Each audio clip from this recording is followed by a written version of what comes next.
చాలా అసహ్యంగా ఉంది వీడి పరిస్థితి, వీడు ఇలా ఉన్నాడేమిటి, ఎందుకు అలా ఉన్నావు అని అడిగాడు.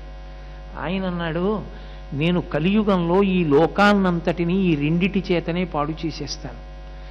ధర్మముతో ముడిపడనటువంటి ఆహారము తీసుకునేటప్పుడు ఏ శౌచముతో సంబంధం ఉండదు, భగవదర్పితమైన ఆహారముతో నిమిత్తం ఉండదు, మితాహారముతో నిమిత్తం ఉండదు, సాత్విక ఆహారముతో నిమిత్తం ఉండదు, న్యాయార్జితమైన ఆహారంతో నిమిత్తం ఉండదు. ఎప్పటికి ఎప్పుడు ఏది ఎలా తిని తాగాలనిపిస్తే అలా తిని తాగేటటువంటి పరిస్థితి లోకంలో ఏర్పాటు చేస్తాను. కడుపు కోసం తినేవారి కన్నా నాలుక కోసం తినేవాళ్ళని, రుచి కోసం తినేవాళ్ళని తయారు చేస్తాను. రెండు, వేదప్రోక్తమైనటువంటి సంబంధములను దృష్టిలో పెట్టుకుని పరమేశ్వరుడు ఇచ్చినటువంటి సుఖములను, పరమేశ్వరుడు అనుభవించమన్న సుఖాన్ని